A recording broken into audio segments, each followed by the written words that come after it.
Hello friends, welcome to my channel. आज मैं आपसे जो मेरा पहला टॉपिक था,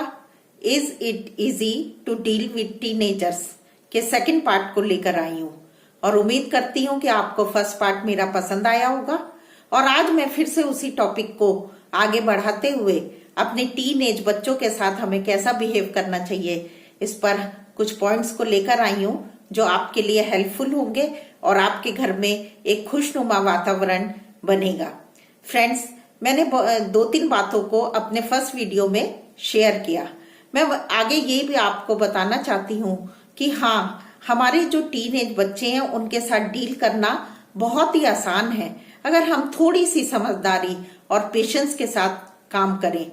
क्योंकि पेशेंस तो हमको रखना ही पड़ेगा। हम पेरेंट्स हैं, हम बड़े हैं, वो हमारे बच्चे हैं, हम उनसे काफी मैच्योर हैं और हमें मैच्योर बिहेवियर करना ही पड़ेगा। और उसमें सबसे इम्पोर्टेंट है कि हमें पेशेंस रखना। फ्रेंड्स,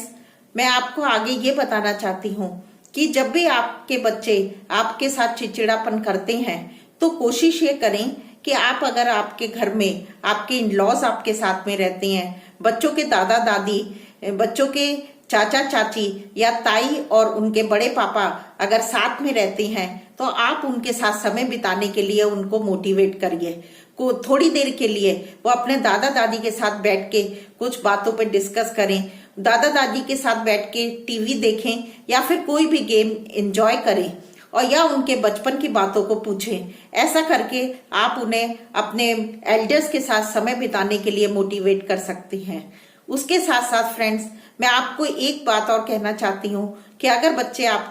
आपसे आर्ग्यूमेंट करते हैं तो प्लीज आप उस समय आपको बहुत ज्यादा पेशेंस रखने की जरूरत है। कैसे भी आप उस सिचुएशन को अवॉइड करिए, उस समय आप कोई काम कर लीजिए या आप शांत हो जाइए। और जब थोड़ी देर के बाद आपका बच्चा शांत हो जाए तो उसको उस बात को बड़े आराम से कहिए कि जो आप बिहेव कर रहे थे, जो आप इतनी जोर जोर से बोल रहे थे, जो आप इतना सारा आर्ग्यूमेंट कर रहे थे, बेटा मेरे को अच्छा नहीं लगा, मुझे कहीं ना कहीं ऐसा लग रहा था कि आप मेरी इंसल्ट कर रहे हैं। और इस बात को बहुत ही आराम से अपने बच्चे को बताइए। उसके साथ साथ मैं आपको एक बात और कहना चाहती हूँ फ्रेंड्स, कि आप अपने बच्चों के जो फ्रेंड्स हैं उनकी कभी भी कोई भी बात को लेके उनके सामने बुराइयां मत करिए।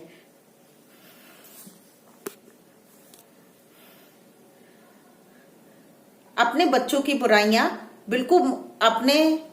बच्चों के सामने उनके फ्रेंड्स की बुराइयां बिल्कुल मत करिए, क्योंकि आप नहीं जानते फ्रेंड्स कि आपके बच्चे जो हैं अपने फ्रेंड्स की बुराइयों को बिल्कुल सुनना पसंद नहीं करते हैं, क्योंकि उनके वो इतने ज्यादा करीब होते हैं, उनके वो इतने ज्यादा अपने उनके साथ टाइम बिताना उनको अच्छा लगता है। और जब आप उन्हीं फ्रेंड्स की बुराई करते हैं तो उनको पसंद नहीं आता। और मैं फ्रेंड्स आपको ये कहना चाहती हूँ कि आप अपने फैमिली टाइम को स्पेंड करें साथ में। बच्चों के मदर के साथ साथ बच्चों के फादर की भी कुछ रिस्पॉन्सिबिलिटीज हैं कि वो अपने बच्चों की पर्सनैलिटी डेवलपमेंट में उनकी हेल्प करें।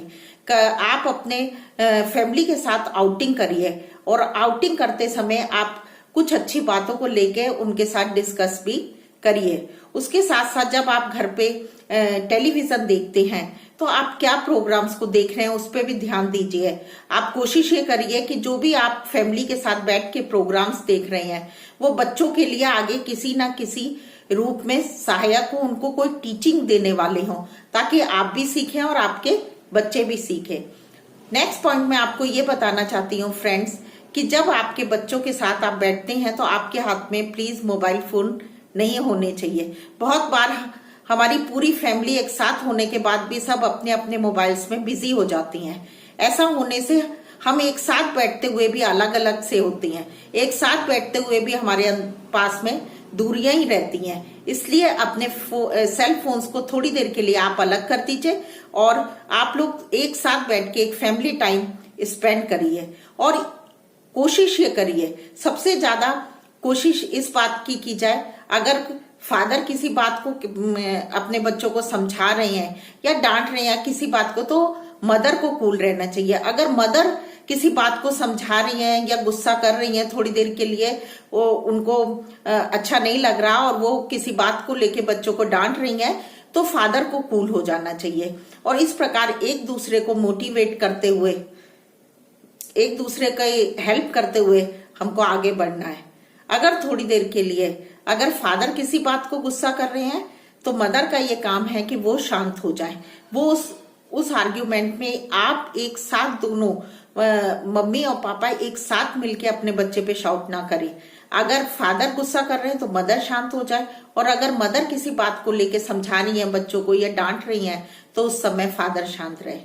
नेक्स्ट बात मैं आपको फ्रेंड्स यही बताना चाहती हूँ कि आप कोशिश इस बात की करें, आप कोशिश इस बात की करें कि आप अपने बच्चों के सामने दोनों मम्मी पापा अगर किसी बात को लेके आपको किसी भी मैटर पे डिस्कस करना है, या आप किसी बात को लेके अपने हस्बैंड से या हस्बैंड अपनी वाइफ से किसी बात पे डिसएग्री है, तो वो सारे मामले को आप अकेले में दोनों हस्बैंड वाइफ मिलके उस बात पे डिस्कस करें और अपने आप को अपनी सारी बातों को कहें। अपने बच्चों के सामने आप जोर जोर से आर्ग्यूमेंट मत करिए। आप अपने बच्चों के सामने किसी भी प्रकार का विवाद करने से, लड़ाई करने से बचें।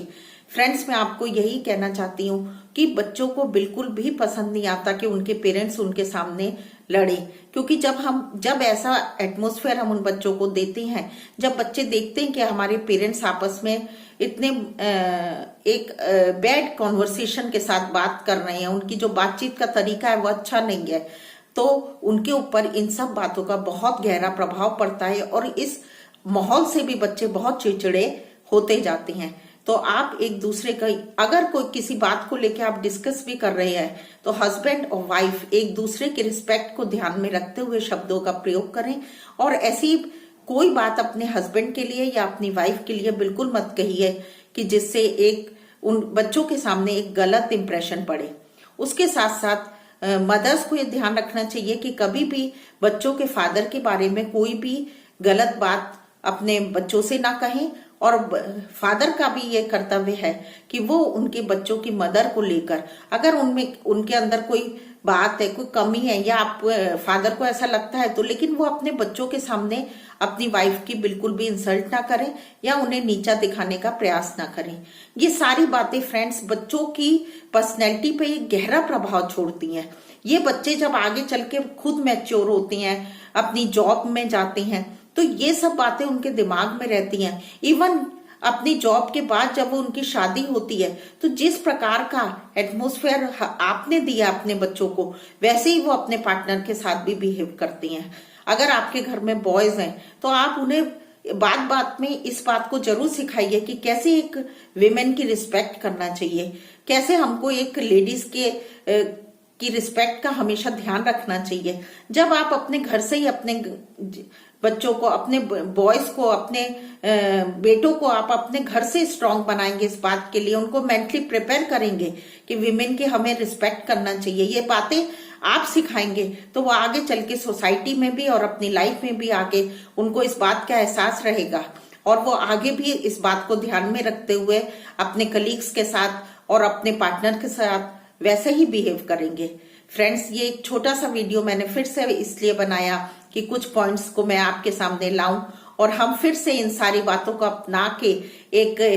अच्छा खुशनुमा सा माहौल अपने घर में और अपने बच्चों के साथ एक अच्छा डील करके, एक अच्छे रिलेशनशिप को लेके, एक बच्चों को अच्छी मेमोरीज उनके